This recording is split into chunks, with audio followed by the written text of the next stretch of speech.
Mirëmbrëma dhe mirë se vini në ora e fundit. Nëse do të zgjidhin lojrat olimpike në ekran apo protestën e Berishës në rrugë, shqiptarët zgjedhin qartazi, televizorin dhe jo molotovët. Në sondazhin e kësaj jave të ABC News, pjesa më e madhe e shqiptarëve rendisin të tretën për nga rëndësia atë që ndodhi në 10 shkurt. Mbi 70% e shqiptarëve mendojnë se ndërhyrja e mazhorancës në ligje në përballjen e saj me drejtësinë duhet të vazhdojë për të ruajtur ndarjen e pushteteve, ndërsa mendojnë se ka ardhur koha për ripërtëritjen e kabinetit qeveritar. Ndryshimet ligjore të propozuara nga Edi Rama për pezullimet është ngjarja më e rëndësishme në vend. Në sondazhin e fundit të zëri i shqiptarëve në ABC News, 44.5% e shqiptarëve mendojnë se ndërhyrja në paragrafin 2 të neni 242 të kodit procedurës penale meritojnë vëmendjen kryesore. 31.4% e qytetarëve shohin lëvizjen e mazhorancës si pozitive, duke plotësuar boshllëkun ligjor, kurse 30.1% një lëvizje e Ramës për interesa të ngushta politike pas pezullimit të zëvendës kryeministres Balluku. Por një pjesë edhe më e madhe, 38.5%, nuk mjaftohen me këtë ndryshim, kërkojnë ndërhyrje të tjera si rasti i paraburgimeve. Standardi në këtë rast nuk është i njëjtë, ndërsa numri i paraburgosurve është i lartë në Shqipëri, kjo nuk vlen kur je protestuesi opozitës së Berishës. Sërish gjykata e Tiranës liroi gjithë protestuesit e arrestuar për hedhje të molotovëve, fishek zjarreve kundrejt policëve, institucioneve apo edhe një operatori televiziv. 39.5% e qytetarëve mendojnë se gjyqësori tashmë është bërë pjesë e lojrave politike. 42% e tyre kërkojnë që gjyqësori të jetë pushtet, por jo mbi pushtetet e tjera. Vetëm 18.5% elektorat dërmues demokrat e mendojnë të drejtë lirimin e protestuesve të dhunshëm. Një dhunë e cila erozon mbështetje Partinë Demokratike me 1.5% brenda javës, kurse Partia Socialiste, fal lëvizjeve të Ramës, qëndron aty ku ishte edhe një javë më parë, mes 47 dhe 48% e mbështetjes kombëtare. Por ka ardhur koha për ndryshime në qeveri, 41.3%, ose elektorat socialist janë pro, për të hequr çdo argument Berishës dhe të tjerëve që tentojnë të minojnë procesin e integrimit në Bashkimin Evropian. 34.2% të tjerë e konsiderojnë si detyrim të mazhorancës socialiste për mirëqeverisje ndaj qytetarëve, kurse vetëm 24.5%, shumica demokrat, mendojnë se ndryshimet në qeveri nga Rama do të ishin dorëzim ndaj Sali Berishës. Por lajmi më trishtues për Berishën është se sondazhi kësaj jave shpjegon edhe rënien e pjesëmarrjes në protestën e molotovëve të 10 shkurtit. Në sytë e gjithë qytetarëve, protestat me molotov të Berishës nuk janë dhe aq interesante. Me më shumë interes se molotovët e protestës së Sali Berishës janë salto mortalet në patinazh apo slalomet e Lara Kulturit në pistat e Kortins. Dy fishi atyre që i shkojnë pas protestave mendojnë se është më interesante të shojnë në shtëpi lojrat olimpike të dimrit, një shenjë se dimri i madh dhe i fundit për Berishën tashmë ka filluar. Kilometri i fundit duket i acartë. Partia Socialiste dorëzon në kuvendismën ligjore për të penguar pezullimin nga detyrat të zyrtarëve më të lartë shtetëror. Nisma u firmos dhe u mbrojt publikisht nga kryeministri Rama, i cili paralajmëroi se nuk do të lejohet cënimi pavarësisë së ekzekutivit. Rama tha se kishte refuzuar 3 herë dorëheqjen e Ballukut, por shtoi se shqyrtimi i kërkesës për heqje imuniteti do të bëhet javës tjetër në një shenjë që shumë shpejt do të ketë ndryshime në qeveri. Kryeministri Edi Rama pasi e vuri firmën e vet me ndryshimet që do të ndodhin në vijim, ishte po vetë që bëri sqarimin e tyre në një mbledhje të grupit parlamentar socialist. Kufizimi vendosjes së masës së pezullimit për disa funksionarë të lartë të shtetit janë thelbi i ndryshimeve të propozuara. Pezullimi nuk cënon personin, i cili prezumohet që është në një proces hetimi. Pezullimi cënon funksionin. Në momentin kur pezullohet një ministër, nuk pezullohet thjesht vajtja në punë e një individi, pezullohet puna e një institucioni. Kushtetuta e vendit vjoj Rama parashikon ndarjen dhe balancimin e 3 pushteteve dhe jo mbi zotrimin e një pushteti mbi të tjerët. Ne jemi të pavarur në të drejtën për të marrë vendime.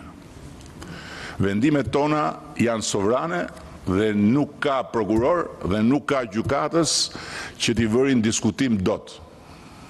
Për sa kohë janë vendime të cilat nuk burojnë nga qëllime të pashpallura. Ndryshimet në kodin e procedurës penale do të ndodhin megjithatë pasi çështja Belinda Ballukut, imuniteti i saj të marrë përgjigje nga kuvendi, dhe kjo do të ndodhë më 23 shkurt kur është vendosur të mblidhet Këshilli i Imuniteteve dhe përgjigjen finale do e marrë më 5 mars kur do të votohet në parlament. Rasti konkret është në proces në kuvendin e Shqipërisë dhe do trajtohet me gjithë përgjegjësinë që ne kemi si shumicë qeverisë. Parlamenti do të shprehet përpara për imunitetin dhe më pas do të kalojë në votë ky ndryshim. Në këtë mbledhje Rama zbuloi për herë të parë se zëvendës kryeministri Balluku ka paraqitur 3 herë dorëheqje, por ai shtoi se ajo nuk mund të pranohet deri në një moment të caktuar. Belinda Balluku ma ka dorëzuar 3 herë dorëheqjen. Një herë kur ju ngrit akuza, herën e dytë kur ju bë pezullimi I parë dhe herën e tretë mbasi gjykata kushtetuese nuk mori vendim. Dhe të 3 herët jam unë që e kam refuzuar dorëheqjen. Unë nuk e pranoj dorëheqjen deri kur të plotësohen kushtet. Dhe se kur plotësohen kushtet nuk e përcakton dot as prokurori, as gjykatësi I seancës paraprake, as media dhe as gjyqi popullor. Por deri kur është ky moment, ndërsa është vendosur dhe data për shqyrtimin e imunitetit të Ballukut, të hënën e javës ardhshme? A është ky një sinjal për ndryshime të shpejta në kabinetin qeveritar? Përgjigjja ndoshta nuk do të vonojë për tej sejntes, kur ai do të udhtojë drejt Shteteve të Bashkuara të Amerikës, ndërkohë janë 2 funksione që nuk kushtrohen. Ai I numri 2 të qeverisë, që është I vetmi që mund të hedhë firmë për vendime në Këshillin e Ministrave, dhe ministri të infrastrukturës dhe energjisë. Ndryshimi ligjor që shkoi sot në kuvend ndryshon nenin 242 të kodit të procedurës penale, duke I pamundsuar prokurorëve special të pezullojnë krerë të zgjedhur institucionesh, të cilët gëzojnë imunitet si deputet dhe ministra, si dhe drejtues institucionesh pa numra 2 si presidenti, avokati I popullit dhe kreu I kontrollit të lartë të shtetit. Ndryshimi bazohet dhe te argumentimi kushtetueses për një boshllëk ligjor pas ndryshimit kushtetues për imunitet në vitin 2012. Avokati I Jakub Krasniqit mbylli I fundit mbrojtjen e ish krerëve të UÇK-s që po gjykohen në dhomat e specializuara në Hag. Ai tha se prokuroria nuk ka prova për të fajsuar Krasniqin për krime. Të mërkurën tha që I Veseli, Krasniqi dhe Selimi do të thonë fjalën e tyre para gjykatës para se ajo të shpall vendimin për të cilën ka kohë 3 muaj. Kryeministri Rama kërkoi në Prishtinë një reagim të fortë të përbashkët kundër pretencës së dhënë në Hag për 4 ish drejtuesit e UÇK-s. Rama tha se prokuroria speciale nuk ka asnjë provë dhe se gjykimi I tyre është ngritur vetëm mbi planin e Dik Martit. Rama zbuloi se presidenti Osmani është kërcënuar se nuk lejoi kontrollet e prokurorisë në presidencë në kërkim të provave të pretenduara kundër Thaçit. Ndërsa në Hag zhvillohet gjyqi ndaj ish krerëve të ushtrisë çlirimtare të Kosovës, kryeministri I Shqipërisë Edi Rama nga Prishtina ka bërë thirrje për drejtësi dhe I kërkoi Europës të reagojë. Drejtësia ndërkombëtare e financuar nga shtetet demokratike që për turpin e tyre vazhdojnë ta ndjekin me indiferencën më të madhe gjithë këtë katastrofë për Europën dhe për botën demokratike, përveç se për 4 njerëz krejtësisht pafajshëm, bën që ne sot të ngrem një pikpyetje për veten tonë se çfarë mund dhe duhet bëjmë. Shqipëria dhe Kosova vet duhet I provojnë të gjitha rrugët, tha Rama, që drejtësia të vihet në vend. Qofse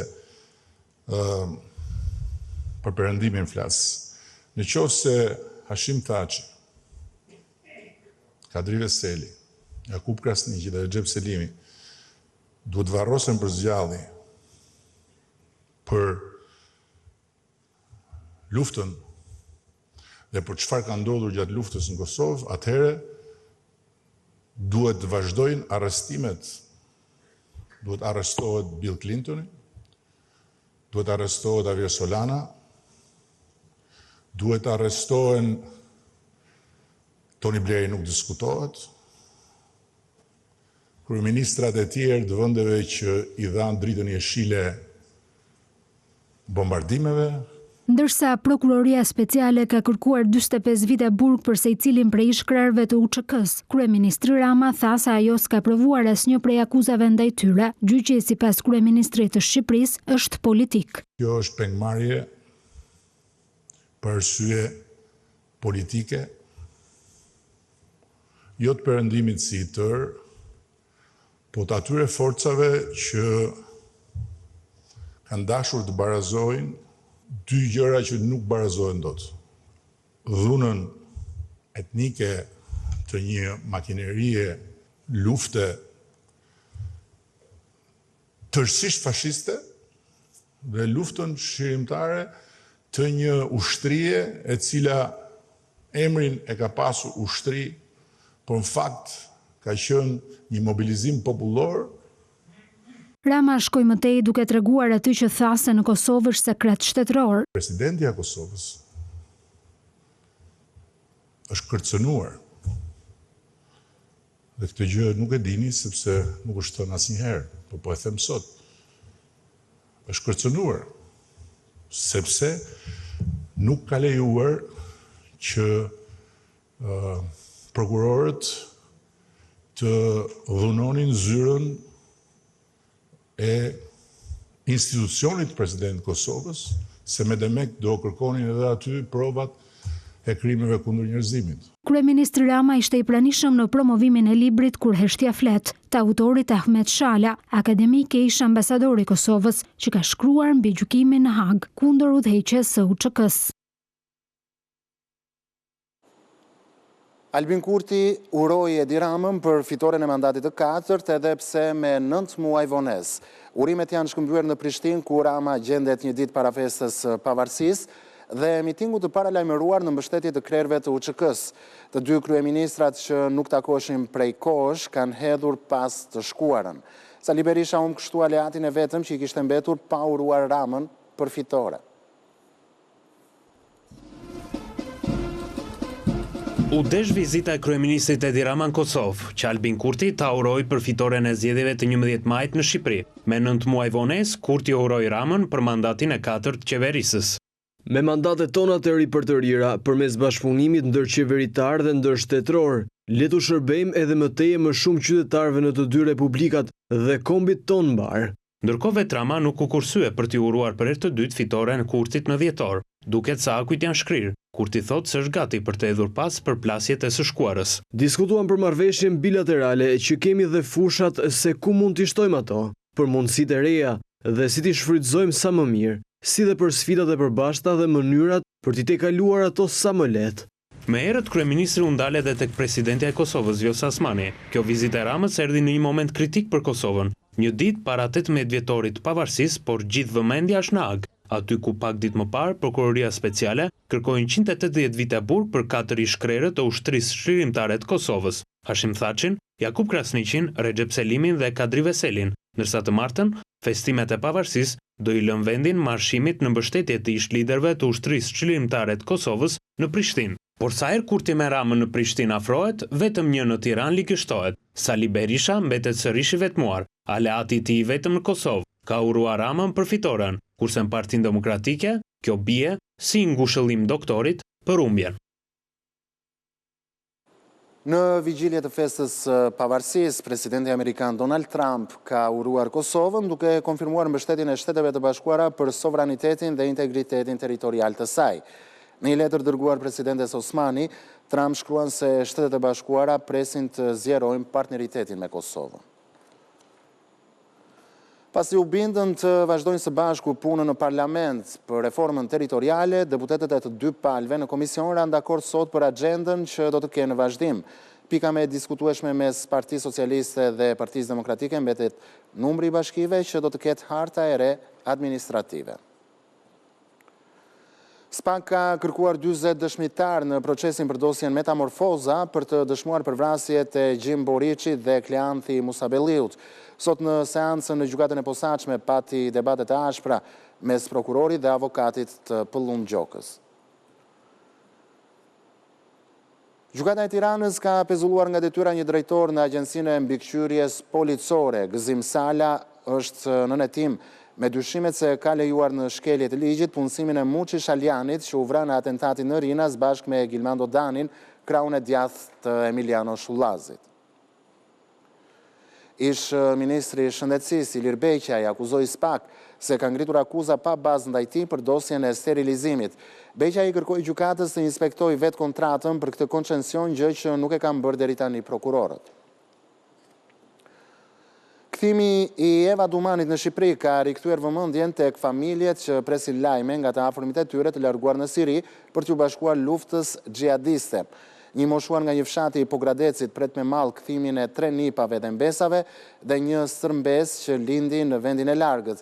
I biri i 90 vjeçarit u largua familjarisht në Siri para 12 vitesh, ndërsa prej një viti i moshuari ka humbur kontaktet me ta. Bashkia e Shkodrës kërkon nga qytetarët të shmangin lëvizjet e panevojshme dhe të tregojnë kujdes të shtuar në zonat pranë lumejve. Korporata elektroenergjitike shqiptare nga paraditja e SNN-s ka nisur shkarkimet e kontrolluara nga hidrocentralet në kaskadën e lumit Drin, Fjerz, Koman dhe Vau i Dejës. Si pasoj, është konstatuar rritja e niveleve të lumejve Drin dhe Bun, si dhe të liçenit të Shkodrës. Situata mund të sjellë rritje të mëtejshme të niveleve të lumejve, veçanërisht në territorin e Nënt Shkodrës. Bashkia e Shkodrës njofton se ka marrë të gjitha masat e nevojshme për menaxhimin e situatës në bashkëpunim me strukturat e emergjencave civile dhe ekipet që gjenden në teren. Instituti i Shëndetit Publik konfirmon se në Shqipëri nuk ka asnjë rast me fruth dhe as shpërthim të këtij infeksioni. Mjekët epidemiolog thonë se rastet sporadike që janë shfaqur me erët janë kapur në kohë dhe janë izoluar për të mos përhapur sëmundjen infektive ngjitse. Mjekët përsërisin apelin për bërjen e vaksinës kundër fruthit sipas kalendarit të përcaktuar për fëmijët.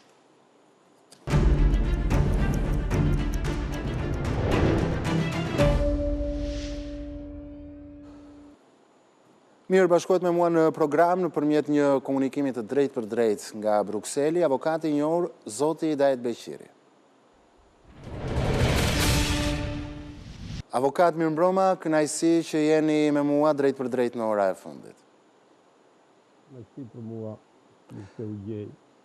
Avokat, sot kryeministri Rama ka prezantuar ndryshimet në kodin e procedurës penale përsa i përket nenit 242, duke shtuar edhe 7 kategori të cilat nuk mund të pezullohen nga gjyqësori, siç është kryeministri, zëvendës kryeministri, ministrat, presidenti, avokati i popullit gjithashtu. E konsideroni ju të drejtë këtë nismë? Po, ishte e pritshme në fakt për një lloj paqartësie që kishte Kushtetuta e Republikës, posaçërisht neni 103 i saj, me nenin 242 të kodit procedurës penale. Edhe me që u krijua një tollovi e panevojshme, në fakt tollovinë e krijoi SPAK-u me kërkesën e pambështetur në kushtetutë i beri gjykatës për korrupsion dhe krim të organizuar, dhe që ajo gjykatë në vend që ta parandalonte dhe ta hidhte poshtë të kërkesë të SPAK-ut, duke thënë që neni 242 ishte i qartë derisa thotë të zgjedhurit dhe Kushtetuta e Republikës neni 103 i saj e barazonte ministrin me deputetin, pra me të zgjedhurit edhe me kryetarin e bashkisë e tjera, nuk ishte, domethënë, duhet ta miratonte gjykata një vendim të tillë, por ajo e beri faktikisht këtë gjë, më shumë e beri për të krijuar edhe atë situatë që krijoi, që të bësh një zhurmë e madhe për t'i dhënë një armë në dorë edhe ta shtuquajtur opozitë Berishës për të bërë atë çamur faktikisht që u mundua të bëj edhe për të krijuar, për të gjetur një kauzë me qëllim që të justifikoj goditjet që po i bën faktikisht atij për ta larguar pak nga vetja, edhe për të bërë ato protestat të dhunshme, ato protesta luftë, domethënë kundër institucioneve të Shqipërisë edhe kundër pasurisë kombëtare shqiptare. Kështu që në një situatë tillë, kur dhe gjykata kushtetuese faktikisht i anashkaloi dhënien e përgjigjes që është kushtetues apo jo ndërhyrja që bën një organ, një pushtet, siç është pushteti gjyqësor, tek pushteti ekzekutiv, duke i pezulluar nga detyra zëvendës kryeministre në rastin konkret, apo ministrin e të tjera, atëre quhet kjo ndërhyrje të një pushteti në pushtetin tjetër, apo nuk quhet? Dhe ka të drejta dhe një pushtet, ndaj pushtetit tjetër një gjë të tillë aq më shumë ndaj ekzekutivit shqiptar, i cili është rrjedhojë e zgjedhjes drejt për drejt që i bën populli për të qeverisur dhe që jep votat atij, dhe në një situatë tillë gjykata kushtetuese, megjithse e kishte për detyrë që ta ruajë shtetin, të ruajë institucionet e shtetit, të ruajë pavarësinë e tyre, ajo nuk e bëri një gjë të tillë, e anashkaloi dhe u pozicionua politikisht. Domethënë, mori pozicionin e PD-s një pjesë e Sali Berishës, pjesa tjetër u mundua që të bënte interpretim, domethënë të kundërt me të, por rrjedhoi nuk u mor vendimi që duhej. Nuk është fjala tashme për emra konkret, se dikush e personalizon, thot që Rama e bëri këtë gjë për Ballukun. Nuk është problemi, aq më shumë që ju dhat në lajm sot, dhe ajo është një e vërtetë e madhe, që Balluku ka dhënë 3 herë dorëheqje. Edhe nuk ja ka miratuar Rama dhe ka bërë mirë që nuk ja ka miratuar. Pse? Sepse nuk flitet për një individ, po flitet për një institucion të rëndësishëm, sikurse është posti i ministrit, apo i zëvendës kryeministrit, apo i presidentit të Republikës, apo i avokatit popullit, apo i kryetarit kontrollit lartë të shtetit e tjerë.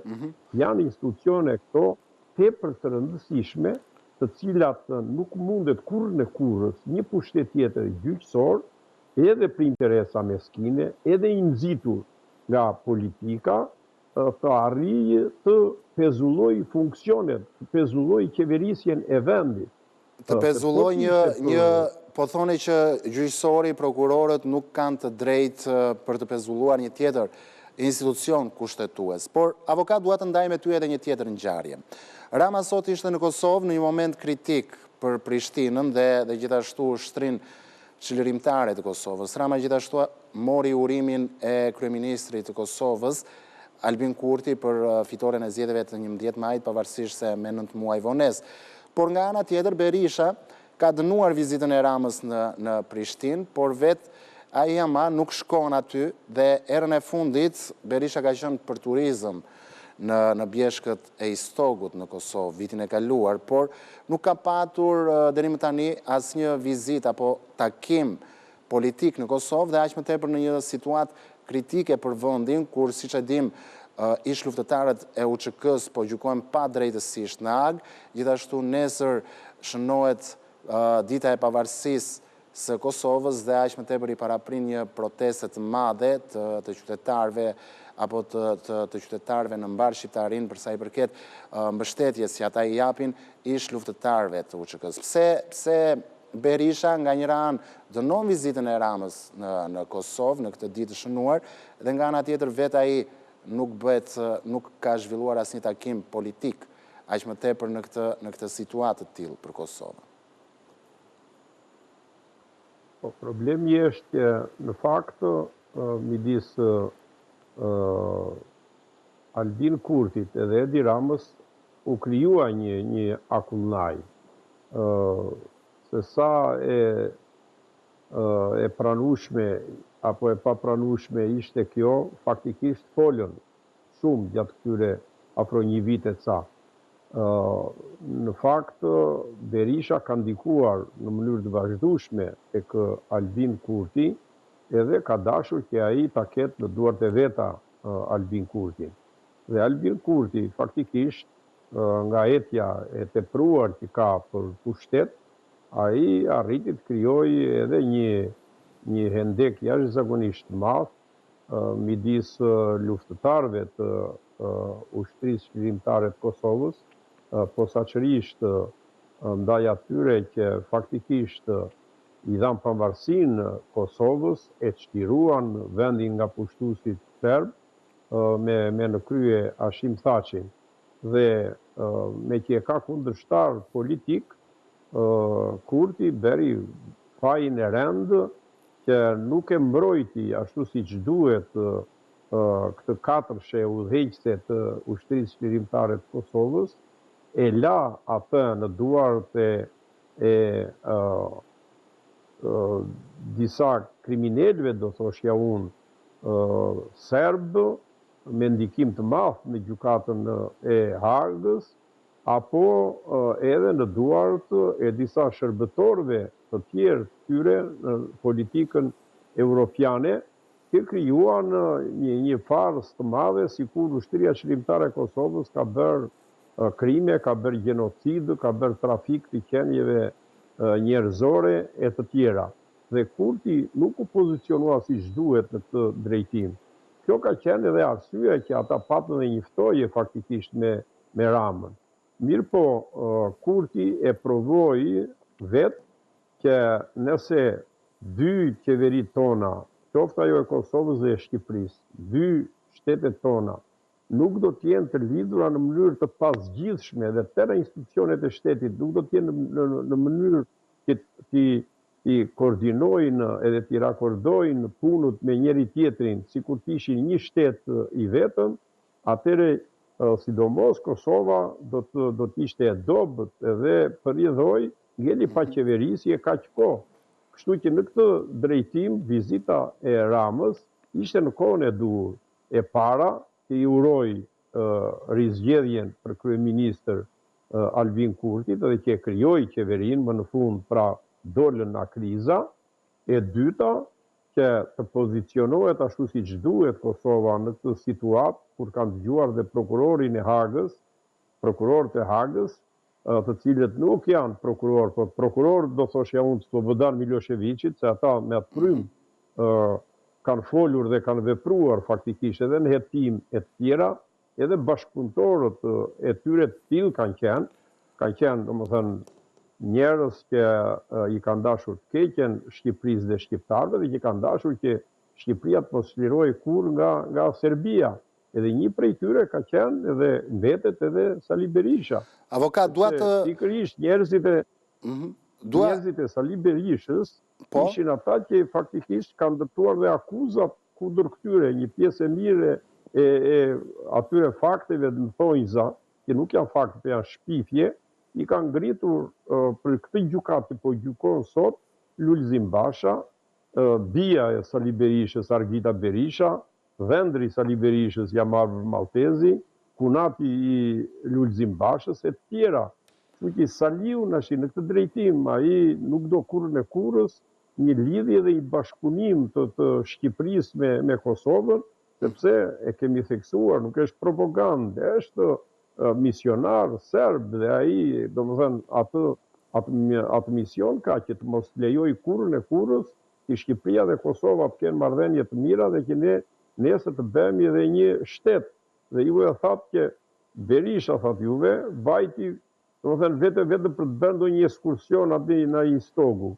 Ai vetë për nostalgji atje, sepse atje ka vajtur edhe para në kohën e regjimit komunist, atje merrte ai koloneli i UDB serbe, në atë kanal kalonte ai atje nëpërmjet Gjakovës, i bënin dhe takimet e tyre të fsheta dhe jepnin edhe merrnin me njëri tjetrin.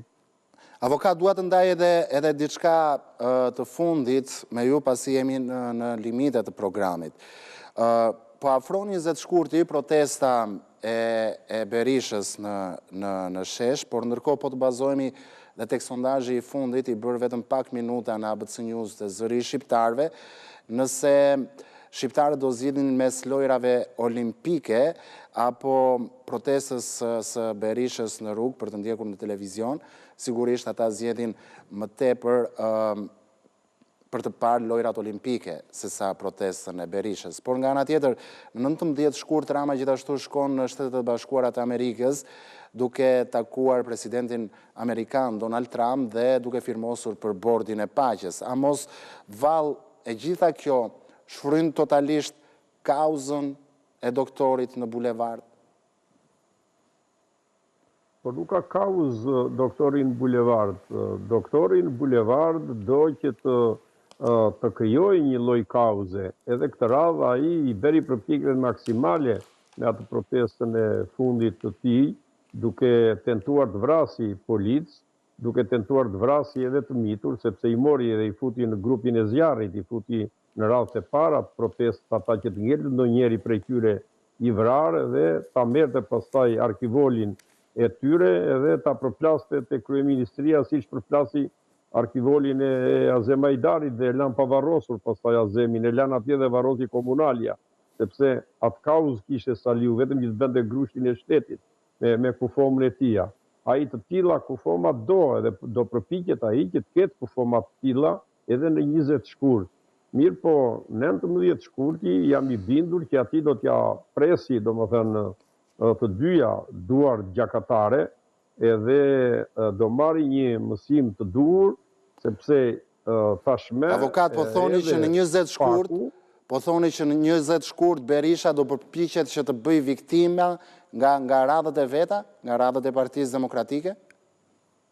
Po si ka ngelur gjë tjetër? Nuk i ka ngelur gjë tjetër ati për të bërë, sepse ai e shikon, ai ka marrë lajmet, i ka marrë lajmet nga brenda SPAK, se kemi thënë që SPAK-un ai ka seksion të partisë vet brenda SPAK-ut, sikurse ka dhe në gjykatën për korrupsion dhe krim të organizuar seksionin e vet. Pse çfarë lajmesh ka marrë Berisha nga SPAK-u? Atë ka marrë lajmin që ai tashme do përgjigjet edhe do të vuajë burgimin e përjetshëm për 21 janarin, për vrasjet që bërin në 21 janar, dhe pastaj që pas kësaj të 21 janarit, ati do t'i vinë dhe akuzat e tjera për të gjitha vrasjet që ka bërë në Shqipëri. Kur do përgjigjet Berisha para SPAK për ngjarjet e 21 janarit?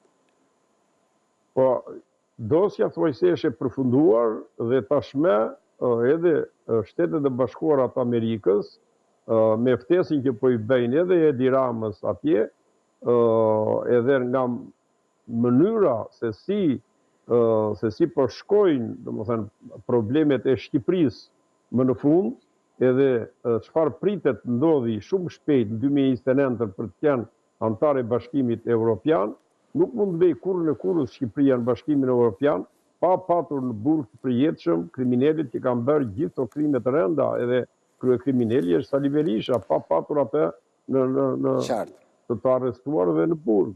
Avokat, faleminderit, ishte kënaqësi që ishit me mua këtë mbrëmje në ora e fundit. abcnews.al është ndërkohë adresa jonë zyrtare në internet, ku ju mund të klikoni për të lexuar të gjitha lajmet në kohë reale dhe po në kohë reale na dëgjoni në frekuencën e radios ABC 105 FM. Faleminderit që na ndoqët, bashkë natën e mirë.